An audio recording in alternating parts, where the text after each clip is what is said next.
మిర్చి రైతుల గురించి మాట్లాడే నైతిక హక్కు జగన్మోహన్ రెడ్డికి లేదని మంత్రి నాదెండ్ల మనోహర్ మండిపడ్డారు. రైతులను నిట్టనిలువునా ముంచేసిన ఘనత వైఎస్ జగన్ అన్నారు. ఇక కూటమి ప్రభుత్వం హయాంలో రైతులను అన్ని విధాలా ఆదుకుంటామని అన్నారు. నెల్లూరు పర్యటనలో భాగంగా జనసేన జిల్లా కార్యాలయానికి వచ్చిన నాదెండ్ల కార్యకర్తలతో మాట్లాడారు. ఈ సందర్భంగా జన సైనికులు నాదెండ్ల మనోహర్కు ఘన స్వాగతం పలికారు. జిల్లాలో పార్టీ నేతలంతా ఒక్కతాటిపైకి వచ్చి కలిసి అడుగులు వేస్తాయని అంటున్న నాదెండ్ల మనోహర్తో మా correspondent Naresh face to face. పర్యటనలో భాగంగా పౌర సరఫరా మంత్రి నాదెండ్ల మనోహర్ ప్రస్తుతం నెల్లూరు చేరుకున్నారు. నెల్లూరు చేరుకున్నటువంటి నాదెండ్ల మనోహర్ గారికి జన సైనికులంతా కూడా ఈరోజు రోడ్డు మార్గానంతా కూడా ఆయన పూల వర్షం కురిపించిన పరిస్థితి కనబడుతుంది. ప్రస్తుతం నెల్లూరు జిల్లా జనసేన పార్టీ కార్యాలయానికి అజయ్ కుమార్ యొక్క ఆధ్వర్యంలో నాదెండ్ల మనోహర్ గారు వచ్చినారు. ఒకసారి ఆయనతో మనం మాట్లాడదాం. సార్, తొలిసారిగా మంత్రి అయిన తర్వాత నెల్లూరుకి అడుగు పెట్టారు. ఈరోజు జన సైనికులతో కూడా ముఖాముఖి మాట్లాడారు. సార్, ఎలా ఉంది జనసేన పార్టీ బలోపేతం ఏ విధంగా ముందుకు తీసుకెళ్లబోతున్నారు? మీ అందరం కూడా రాష్ట్రంలో ఒక అదృష్టంగా భావించుకుంటాం. పవన్ కళ్యాణ్ గారి నాయకత్వంలో ప్రజలకి సేవలు అందించడానికి, అదేవిధంగా జనసేన పార్టీ బలోపేతం కోసం రాష్ట్ర వ్యాప్తంగా మన జన సైనికులు వీరమహిళలు వారు పడుతున్న కృషి, గతంలో వాళ్ళు ఎంత కష్టపడి పార్టీ కోసం నిలబడ్డారో వాళ్ళందరినీ కూడా ఇంకో సందర్భంలో ఇట్లా కలుసుకోవడం, నెల్లూరు జిల్లాలో ప్రత్యేకంగా పవన్ కళ్యాణ్ గారికి ఎంతో నమ్మకం. ఇక్కడున్న పార్టీ కార్యకర్తలు ఎప్పుడు కూడా ఆయన చాలా సంవత్సరాల నుంచి చెప్తూనే వచ్చారు, సంస్థాగతంగా మేము బలోపేతం అవ్వాలి, తప్పకుండా రాబోయే రోజుల్లో చేస్తాం. ఇంత ప్రేమతోటి ఇంత ఘన స్వాగతం పలికినందుకు పేరు పేరున అందరికీ నమస్కారం. ఈరోజు ఒక పదవి రావడం అనేది ఒక బాధ్యత. కూటమిలో భాగంగా తప్పకుండా మేము ప్రభుత్వంలో ఉన్నాం కాబట్టి మా వంతు మేము పవన్ కళ్యాణ్ గారి నాయకత్వంలో చంద్రబాబు నాయుడు గారి ముఖ్యమంత్రిగా చేస్తున్న కార్యక్రమాలని ఇంకా బలపరుచుకుంటూ ప్రజల్లో తీసుకెళ్లే విధంగా అందరం కూడా కలిసికట్టుగా ముందుకెళ్తామని సందర్భం తెలుపుకుంటాం. జిల్లాలో జనసేన పార్టీ ఇప్పటికే మీరు అన్నట్టుగా ఎన్నికలకు ముందు ఎన్నికల తర్వాత చాలా బలోపేతమైనటువంటి పరిస్థితి కనపడతా ఉంది.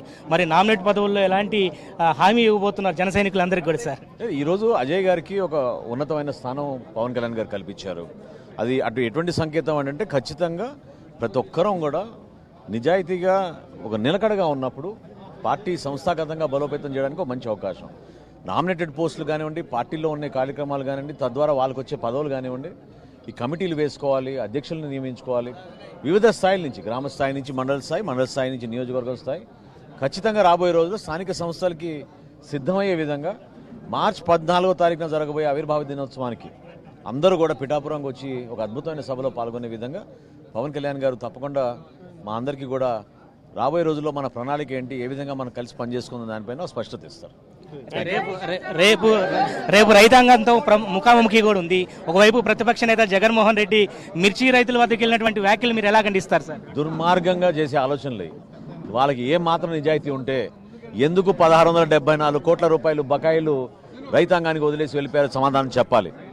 ఎందుకు గతంలో మోసం చేసి కనీస మద్దతు ధర కూడా ధాన్యం విషయంలో ఎందుకు నిలబెట్టుకోలేకపోయారు? నెల్లూరు జిల్లాలో ఎంత కొన్నారు, గుంటూరు జిల్లాలో ఎంత కొన్నారు, కృష్ణా జిల్లా ఎంత కొన్నారు, రమ్మనని చర్చకి. అంతేగాని రైతుల్ని అడ్డం పెట్టుకుని ఈ రోజున మరొకసారి రోడ్డు పైన ఎక్కితే వాళ్ళకి ఏదో ఓట్లు పడతాయని కూడా మూర్ఖత్వం. రైతాంగానికి కూటమి ప్రభుత్వం చాలా బలంగా నిలబడింది. గౌరవ ముఖ్యమంత్రి గారు, గౌరవ ఉప ముఖ్యమంత్రి గారు మొదటి రోజు నుంచి కూడా రైతాంగానికి ఎక్కడ కూడా కష్టం రాకుండా ప్రభుత్వం నుంచి మేము అద్భుతంగా పనిచేసుకుంటూ ప్రజల్లోకి తీసుకెళ్తున్నాం. తప్పుడు ప్రచారం, రాజకీయాలు మానుకోమనండి జగన్మోహన్ రెడ్డి గారిని. ఏమాత్రం నిజాయితీ ఉంటే ఆయన ఒక్క రూపాయిని ఇచ్చాడండి. పవన్ కళ్యాణ్ గారు గతంలో ఆత్మహత్య చేసుకున్న కౌలు రైతుల కుటుంబాలకి రాష్ట్ర వ్యాప్తంగా మేము పర్యటించి ₹1,00,000 ఆర్థిక సాయం ఇచ్చాం. ఎందుకు చేయలేదు జగన్మోహన్ రెడ్డి అప్పుడు? ఇప్పుడు ప్రతిపక్షంలో ఉన్నాడు, ఇప్పుడు చేయమనండి. ఏదో సరదాగా 4 ఫోటోల కోసం అటు ఇటు తిరిగి హడావుడి చేయడంత మాత్రం కరెక్ట్ కాదు. తప్పకుండా రైతాంగాన్ని అందరికన్నా ముందుగా మేము ముందుకు నడిపించి వాళ్ళకి భరోసా ఇచ్చే బాధ్యత మేము తీసుకుంటాం. రాబోయే రోజుల్లో కూడా వ్యవసాయ సెక్టర్లో ఇంకా మెరుగైన అభివృద్ధి చెందే విధంగా, కొత్త విధానాలు తీసుకొచ్చే విధంగా నిధులు కొరత లేకుండా చూసే బాధ్యత మా పైన ఉంది. ఇది మొత్తానికి నాదెండ్ల మనోహర్ గారు నెల్లూరు జిల్లా పర్యటనలో భాగంగా పూర్తి స్థాయిలో కూడా జిల్లా పార్టీ కార్యాలయానికి సంబంధించినటువంటి ఇక్కడికి వచ్చి కాసేపు కూడా జన సైనికులతో ముచ్చటించినటువంటి పరిస్థితి ఉంది. మొత్తానికి జన సైనికుల యొక్క పూర్తి అభివాదం అయితే ఆయన అందుకున్నారు. రేపు జిల్లాలో పలు కార్యక్రమాల్లో కూడా ఆయన పాల్గొనబోతున్నారు. రైతులతో ముఖాముఖి కార్యక్రమం తర్వాత ఆయన అనేక కొనుగోలు సంబంధించినటువంటి కేంద్రాలను కూడా ఏర్పాటు చేయబోతున్నారు. జిల్లాకు సంబంధించినటువంటి పూర్తి స్థాయిలో రైతాంగానికి ఆదుకుంటాము.